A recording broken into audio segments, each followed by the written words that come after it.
안녕하세요. 만덕이입니다. 은혜와 감동이 있는 숨겨진 찬송 이야기에서 새 찬송가 66장. 다 감사드리새로 시작하는 찬양의 숨겨진 은혜를 찾아보겠습니다. 작사 마틴 링가르트이며 작곡 요한 크리거입니다. 먼저 가사를 낭송하겠습니다. 1절. 다 감사드리새 온 맘을 주께 바쳐 그 섭리 놀라워온 세상 기뻐하네. 예로부터 주신 복 한없는 그 사랑 선물로 주시네 이제와 영원히. 2절. 사랑의 하나님 언제나 함께 계셔 기쁨과 평화의 복 내려 주옵소서. 몸과 만병 들 때 은혜로 지키사 이 세상 악에서 구하여 주소서. 3절. 감사와 찬송을 다 주께 드리어라. 저 높은 곳에서 다스리시는 주님.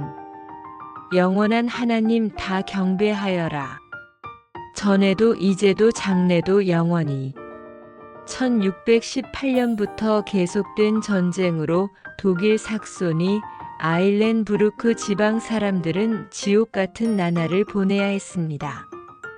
전쟁은 카톨릭과 개신교 사이의 갈등으로 시작되었으나 시간이 지나면서 종교와 정치, 그리고 국가 분쟁으로 확대되어 30년 동안이나 계속되었습니다. 사람들은 견고한 성으로 둘러싸인 아일렌부르크로 몰려들었습니다. 여러 차례 전쟁을 치른 사람들은 지칠 대로 지쳐 있었습니다. 스웨덴 군사들이 성을 포위하고 진을 쳤을 때 전쟁은 극단으로 치달았습니다. 건물은 파괴되었고 수많은 피난민이 들끓었습니다. 기근과 질병은 사람들의 삶을 더욱 피폐하게 했습니다. 아침에 눈을 뜨면 이름 모를 전염병으로 죽어나간 시체가 셀 수도 없을 지경이었습니다. 목사들은 병든 사람들을 보살피고 장례식을 치르다가 과로로 쓰러졌습니다. 일에 지친 사역자들은 다른 도시로 가버리거나 병으로 세상을 떠났습니다. 전쟁이 시작되기 1년 전부터 아일렌부르크 교구의 부감독으로 일해온 루터교 목사 마틴 링카르트 혼자만 아일렌부르크에 남아 있었습니다. 그의 나이 31세였습니다. 젊은 링카르트 목사는 어느 해에는 거의 하루도 거르지 않고 수십 명의 장례를 치렀습니다. 한 해에 4,000여 번의 장례식을 집례했고 사망자의 수가 최고조에 달했을 때는 장례식도 못하고 매장해야 하는 지경에 이르렀습니다.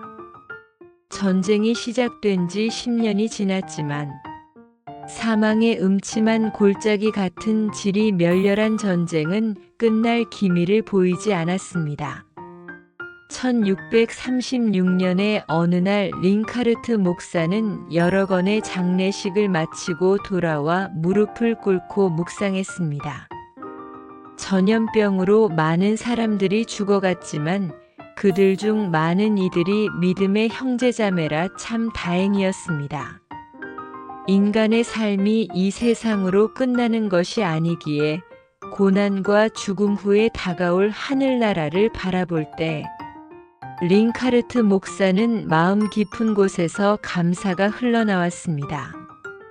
그는 고난마저 기뻐할 수 있는 힘이 솟구쳤습니다. 링카르트 목사는 비참한 현실에 놓인 식구들을 모아놓고 권면했습니다. 우리가 삶과 죽음을 오가고 있지만 온 마음과 힘을 다해 하나님께 감사드립시다. 하나님은 놀라운 일을 행하시는 분이시므로 우리는 주님 안에서 기뻐할 수 있어야 합니다. 하나님은 우리가 어머니의 품에 있을 때부터 우리에게 복을 주신 분입니다. 한없는 사랑의 선물을 누리게 하신 그분은 오늘도 우리의 주님이십니다. 언제 죽을지 모르는 견딜 수 없을 정도로 힘든 환경에서 감사가 터져나온 것입니다. 전쟁과 죽음의 고통 가운데서는 할 수 없는 고백이지만 하나님은 그의 입에서 감사의 고백이 흘러나오게 하셨습니다. 링카르트 목사는 고통과 죽음이 극성을 부리는 세상에 살면서도 가족이 함께 모여 식사하며 시간과 공간을 초월한 감사 기도를 드렸습니다. 이것이 찬송, 다 감사드리세입니다.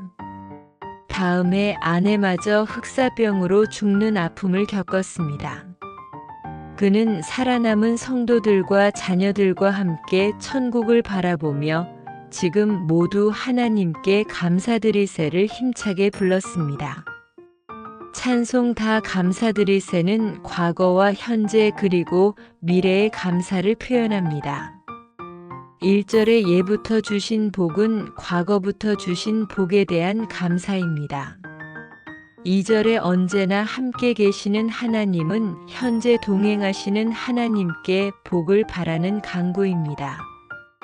3절의 전에도 이제도 장래도 영원히는 이 세상뿐 아니라 미래의 천국에서도 울려 퍼질 영광의 찬송을 의미합니다. 예수님이 어제나 오늘이나 영원토록 동일하시듯 우리가 하나님께 드리는 감사도 세상의 조건과 환경, 시간을 초월한 감사가 되어야 합니다.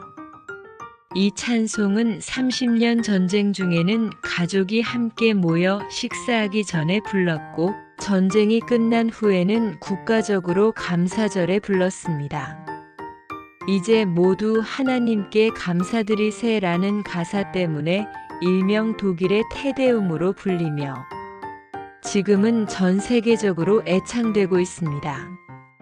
30년 동안 계속된 전쟁은 찬송 가사에도 큰 변화를 가져왔습니다.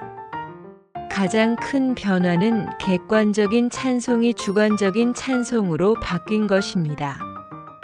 예를 들어 찬송 다 감사드리세의 주제는 위로하시는 하나님이고 내용은 믿음의 확신과 인도하심에 대한 감사이며 개인적인 것이 특징입니다. 이전에는 주로 우리라는 공동체의 입장에서 찬송이 쓰였지만 30년 전쟁을 거치면서 공동체보다는 나라는 개인과 가정이 더 중요시 되었습니다. 이 곡조를 작곡한 크리거는 음악과 신학을 공부했습니다. 그는 유명한 코랄인주는 보베 등을 작곡하여 독일 교회 음악에 큰 영향을 끼쳤습니다. 이번에는 새 찬송가 338장 네 줄을 가까이 하게 함은 으로 시작하는 찬송가를 해설하겠습니다. 작사는 사라 아담스이며 작곡은 로엘 메이슨입니다. 먼저 가사를 낭송하겠습니다. 1절 네 줄을 가까이 하게 함은 십자가 짐 같은 고생이나 내 일생 소원은 늘 찬송하면서 주께 더 나가기 원합니다. 2절 내 고생하는 것 옛 야곱이 돌베개 베고 잠갔습니다.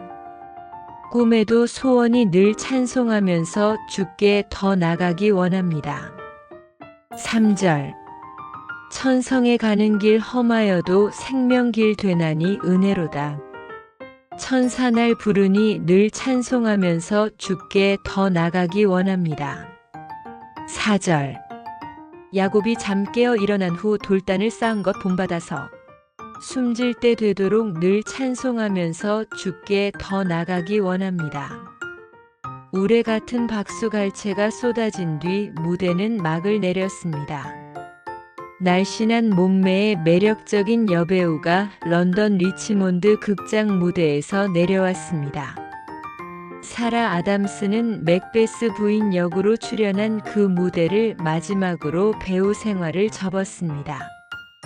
아담스의 빼어난 미모와 연기력으로 그녀가 출연하는 공연은 언제나 매진이었습니다. 그러던 어느 날 아담스가 공연 중에 쓰러졌는데 그녀는 그저 과로쯤으로 여겼습니다. 그런데 기침이 멈추지 않아 병원에 갔다가 악몽 같은 진단을 받았습니다. 아담스가 5살 때 어머니가 폐결핵으로 돌아가셨고 언니 엘리자베스도 같은 병으로 병상에 누워있는 신세였는데 이제 32살밖에 되지 않은 아담스에게도 폐결핵이 고개를 쳐들기 시작한 것입니다. 잘못하면 생명이 위독할 수 있다는 의사의 말에 무척이나 신경이 쓰였습니다. 결국 그녀는 연기를 그만둘 수밖에 없었습니다. 바쁘게 지내다 모든 일을 내려놓으니 쓸데없는 생각만 떠올랐습니다. 그나마 다행스럽게도 마음속에 아름다운 시들이 조금씩 되살아나는 것이 위로가 되었습니다. 그때부터 아담스는 시를 쓰면서 오랫동안 알고 지낸 윌리엄 폭스 목사를 도와 틈틈이 찬송 만드는 작업에 참여했습니다. 어느 날 창세기를 읽다가 베델에 있던 야곱 이야기를 묵상하게 되었습니다. 야곱의 곤경이 마치 자신이 처한 환경처럼 느껴졌습니다. 어린 시절 폐결핵으로 돌아가신 어머니, 연기자로서의 갈등, 형편없이 망가진 외모, 질병과 싸워온 날들.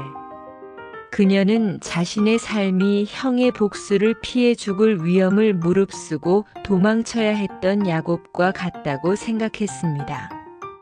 질병으로 육신의 아름다움은 망가졌고 세상의 꿈은 사라졌지만 세상의 성취와 비교할 수 없는 큰 행복을 주시는 하나님을 바라보게 되었습니다. 하나님께 사로잡힌 아담스는 주님께 가까워지길 원해요. 라며 하나님께 간곡히 의지하는 시를 썼습니다. 바로 우리가 즐겨 부르는 찬송 네 주를 가까이 하게 하문입니다. 이 찬송은 창세기 28장 10절에서 22절을 근거로 지어졌습니다. 아버지와 형을 속이고 장자의 축복을 받은 야곱은 형의 복수를 피해 외삼촌 라반이 있는 하란으로 길을 떠납니다. 에서를 피해 도망 다니던 야곱은 기나긴 여행에 지쳐 베델에서 돌베개를 베고 잠을 자다가 꿈을 꿉니다. 그가 보니 땅에 사닥다리가 있고 그 꼭대기가 하늘에 닿아 있어 하나님의 천사들이 오르락 내리락 합니다. 여호와께서 그 위에 서서 말씀하셨습니다. 나는 내 할아버지 아브라함의 하나님, 이삭의 하나님 여호와다. 내가 너와 내 자손에게 내가 지금 자고 있는 땅을 줄 것이다. 내 자손은 땅의 티끌처럼 많아져서 동서남북 사방으로 퍼지며 땅 위의 모든 민족들이 너와 내 자손을 통해 복을 받을 것이다. 창세기 28장 13절에서 14절 주님의 약속을 깨달은 야곱은 그곳에 제단을 쌓았습니다. 주님은 고생스럽더라도 좁은 길로 가라고 말씀하셨습니다. 우리는 주님 때문에 고난마저 기뻐할 수 있어야 합니다. 야곱은 돌베개를 베고 잠을 자야 하는 환경이었지만 하나님의 인도를 깨닫고 감사의 제단을 쌓았습니다. 우리는 주님의 능력을 힘입어 하늘나라에 이를 때까지 어떠한 험한 길도 헤쳐나가야 합니다. 이 찬송에 얽힌 유명한 사건은 1912년 4월 14일 운명적인 주일 저녁에 일어났습니다. 그날은 호화로운 타이타닉호가 대서양 한가운데서 침몰한 날입니다. 그 당시 타이타닉은 대서양을 횡단하기 위해 만든 지구상에서 가장 큰 배로 모든 것이 완벽하여 신조차 침몰시킬 수 없는 배라고 불렸습니다. 사고 당시 배에는 승객 2,340명이 탑승해 있었으나 구명 보트가 부족해 노약자를 비롯한 711명만 간신히 목숨을 건졌습니다. 나머지 1,500여 명의 승객은 거의 반쪽이 난 갑판 위에서 희망을 잃은 채 서 있었습니다. 그때 영국 감리교회 성도인 바이올리니스 하틀리 악장이 내주를 가까이 하게 함은 곡조를 연주하자 동료 8명이 따라 연주하기 시작했고 사람들이 점점 모여들어 자신들의 생애 마지막 찬송을 노래했습니다. 거센 파도가 배를 완전히 삼킬 때까지 갑판에 있던 사람들은 엄숙하게 죽음을 맞이하며 하나님을 찬양했습니다. 숨질 때 되도록 늘 찬송하면서 주께 더 나가기 원합니다. 오늘은 새 찬송가 66장과 338장을 해설하였습니다. 구독과 좋아요는 사랑입니다.